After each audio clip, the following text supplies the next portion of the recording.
Sup guys, welcome to another tutorial series that I'm going to be doing. This time I'm going to be talking about destructible meshes in Unreal Engine, and I'm going to later on talk about how to replicate those in multiplayer, and talk about the limitations that the engine has in replicating physics. That's going to be for later on. Today I'm just going to be talking about how to set up a destructible mesh and how to activate it, because now destructible meshes no longer appear when you go into a static mesh. Right click, normally there is an option over here for you to create a destructible mesh from this static mesh, or one that you choose, but you need to activate those in a separate plugin now. So we're just going to your settings, plugins over here. By the way, I'm in the third person template in Blueprint, so that's normal stuff. Just go over here, and there is something called, over in the search bar, Apex Destruction. This is basically a plugin from NVIDIA that allows Unreal for, having the destructible mesh installed. So click in enabled, and now it's going to tell you to restart the engine. I'm just going to go ahead and pause it while I restart, and I'll get back in a minute. Okay, so I'm back, and now you can see that if you now type Apex again, you can see that it is enabled. So you can go ahead and close this window. And now if you go to our static mesh, I'm going to be using one from the starter content. Right click on it, and now you have an option over here in the static mesh actions to create a destructible mesh. So I'm going to click there, and it's going to create us and open our window for our destructible mesh. Now you can see our destructible mesh over here. That is basically right now the mesh that we've chosen, and it's just compiling the shaders. I'm going to go ahead and dock this over here, and in the content browser it has created another one over here, so it's called the same name of your static mesh and then DMs for destructible mesh. And I'm going to go ahead and drag one into our level, so you can see it basically works as a static mesh when you place it in the level, but then you can activate cool stuff with it. So let's go over here on our static mesh, on our destructible mesh menu. Now you have, first of all, a couple of settings in the right, that is destructible settings and chunk parameters. These chunk parameters are for if you import custom chunks. We're not going to be covering this. And we have our fracture settings, so this is how you want to fracture your destructible mesh. So by default, we have a cell side count. This is basically in how many pieces do you want to break your destructible mesh, and it's by default 25. And the random seed is basically so you can have random fractures, so they don't appear in the same places. You can just put any random number over here, and the fractures are going to go into different places. But I'm just going to leave that to 0. And then you have here our material description, or whatever it is. I think I'm gonna leave this for default for now. We don't need to touch that stuff. And you can see how the mesh is going to get destroyed in the level. If you go over here to your explode amount and just play around with this. Oh, actually, no you don't, because we need to do something first. Oh yeah, okay, up here you have an option, the normal option for save and stuff. You need to click on fracture mesh. So it's basically going to calculate your cell count and the random seed, and it's going to calculate how it's going to break the static mesh. So just go ahead and fracture it. It's going to calculate it. The time that this takes to fracture depends on how many pieces you want it to break. And it's taking so much time. It normally shouldn't take this time. Okay. Don't tell me that it's going to crash. Come on, man. Okay, I don't know why it's taking so long. I'm just gonna pause and wait for it. Okay guys, I'm back, and after restarting the other 3 times, it gets stuck. I've been waiting for a couple of minutes, and yeah, it doesn't work, but never mind. Hopefully for you, this is just a bug of the version. I'm using some pretty outdated version because I haven't been able to download because of the internet being shit. I have not updated my Unreal Engine, so that's probably just a bug. So I'm gonna keep explaining. And this settings over here doesn't really need for me to fracture the mesh. So if you want to see, after clicking this button, you just need to drag this explode amount, and the pieces will kind of separate themselves, and you're going to be able to see it. If you want to get your mesh back to the normal state, just drag the bar to 0, and that's going to be cool. So after explaining this, I'm just going to now start with the destructible settings. Now the damage threshold, you can read the damage amount which will cause a chunk to fracture. This basically, like those little pieces that you see when you separate, how much damage they can support. So I'm gonna say, if you have like a weapon that does 30 damage, if you put it here to 60, if you shoot 2 times, on the same place on this mesh, a piece of it is going to fall or get free. So the damage spread is how much damage gets spread to other chunks near the one that is getting hit. This is like if you fire a pistol round, it's just going to affect them, like it does 30 damage, so it's just going to affect the pieces around it. But like if you fire a 50 caliber that does, I don't know, 200 damage, it's going to spread all of that damage to that piece and all the ones surrounding, so it's gonna give you a little bit of more realism. So you can change how damage gets spread, changing this value, so you can put 5 or 10 over here depending on what you want. So I'm gonna just leave it at 10. Enable impact damage. So this impact damage is basically if there's like a car or something with physics, it's this object. It's going to be damaged by that physics impact, and it's going to take chunks out of it, basically. So I'm just going to leave this checked off, because in my case I'm just going to work with firing at it, basically. And then you're going to have your impact damage and the impact damage depth. And yeah, that's going to be, if you activate this, these options will become available. Over here, it's the same thing as up here, so that's fine. The custom impact resistance, this is how much resistance it offers, like when you collide. If there's like a ball that is jumping around and it's a destructible mesh, like how much of that energy that the ball is with its momentum, when it hits the ball, is going to get a little bit slower when it bounces back. It depends if you have this impact resistance on. So I'm going to leave that off. Again, I'm going to have anything with that kind of effect. Now if you expand this, you're going to have your damage cap. This limits the amount of damage applied to a chunk.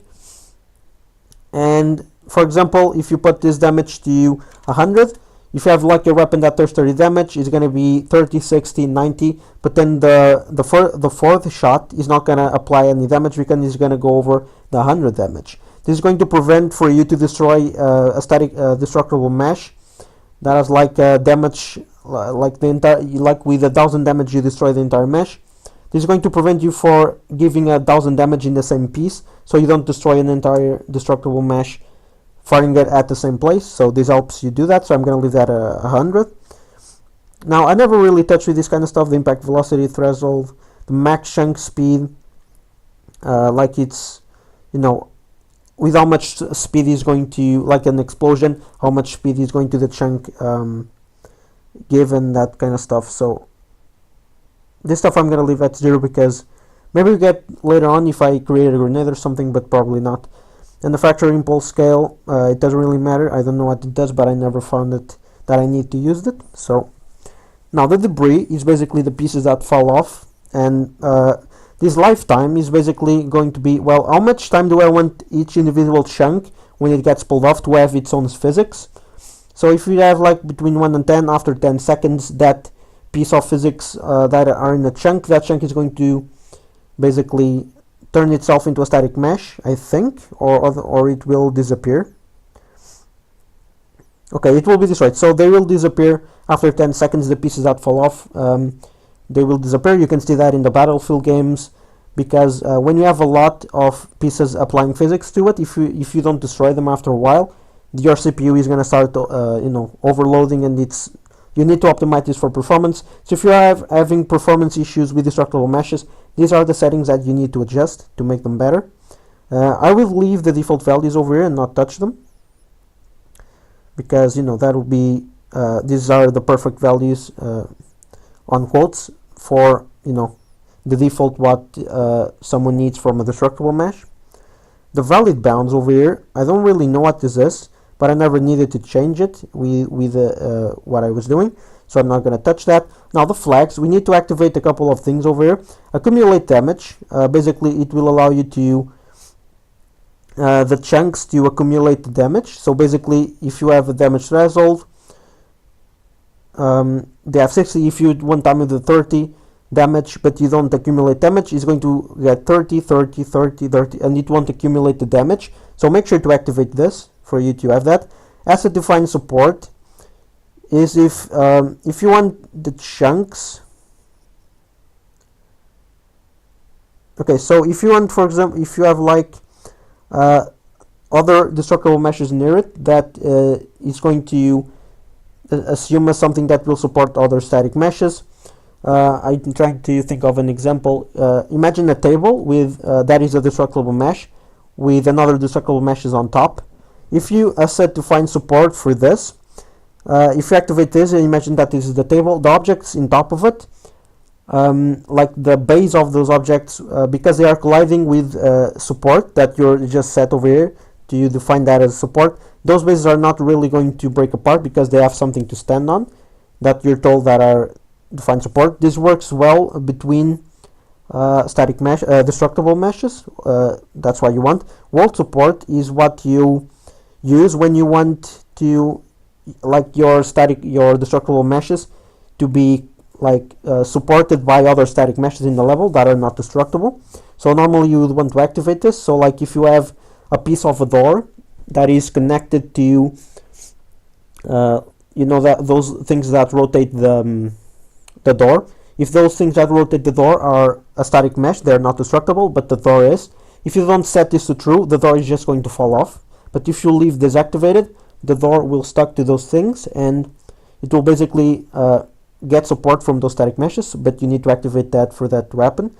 The debris timeout is so that basically the pieces of debris are going to, after its lifetime, become deactivated, and you can read what it does exactly, but you want to activate this so you actually get the lots and, you know, physics stop happening to a chunk after the timeout. The max separation, it's, I don't think we need to activate this really. The crumble smallest chunks, you can read out this does. You can actually check this through if you're having performance problems. Basically, the smallest chunks that you don't really matter are, you know, going to be destroyed or whatever, to not impacting performance. You actually may want this to be true. Accumulated breakcasts, it's basically between collision with destructible meshes. I don't think you need to activate this really. Use valid bounds, again, never really know what those do, so I'm not gonna mess with that. Form extended structures, if this is basically if you're gonna have a big structure made of destructible meshes, if this destructible mesh does part, for example, of a big tower, so it's like the legs of a big tower, you're gonna want to check this in. So that tower is going to be connected by a lot of destructible meshes that they'll kind of work together in the physics part. So if it is, you activate this. In this case, it's a separate mesh from anything else, so I'm going to leave this checked off. Now, the hierarchy depth, this support depth will basically be to, you know, if a piece is going to be on top and you destroy a piece on top of this object, it's going to like to fall off, or is going to be supported by the others below it. You're going to want to have this set to true, so this will basically create mass behind or inside the destructible mesh. So make sure you set this to 1. So this is going to be left at 0. Enable debris, you probably want to set to true, so, you know, some of these things will work. The debris depth can be at -1 or whatever. Now the effects, this is going to be what effect do you want to play, I think. Yeah, so when basically something gets fractured or chunked off, you're going to play a particle system. You'll want to select like, I don't know, smoke, or like that when you break cement, or I don't know how it's called. When you break something, gravel or whatever, there's kind of a powder that comes out of it. You probably have a particle effect like that, or like a bullet hitting, like you'll have a little bit of smoke coming out of it, whatever you want. I'm going to select, I don't know, sparks, whatever, doesn't really matter. Now, and over here in the fracture settings effect, sorry, you can also select the sound. This is going to be when something breaks. I'm going to use the collapse, or yeah, the collapse Q, whatever. So it doesn't really matter. This is going to be at your own taste. Now, this skeletal mesh materials, there is going to be this is going to be the material of the outside of your mesh. That's probably going to be dragged from your static mesh when you right click and create the destructible mesh. It's going to inherit from that. But now there's going to be another one over in the one, and oh, sorry, yeah, one of these is going to be, I think it's the second one, is basically going to be about the inside. I'm trying to find that. Yeah, I'm not sure if I'm wrong because I can't really fracture, but see for yourself, one of these materials is going to be when you break something, the inside of the object is going to appear as the default material, and I believe we can find that from one of these parts. I'm not really sure.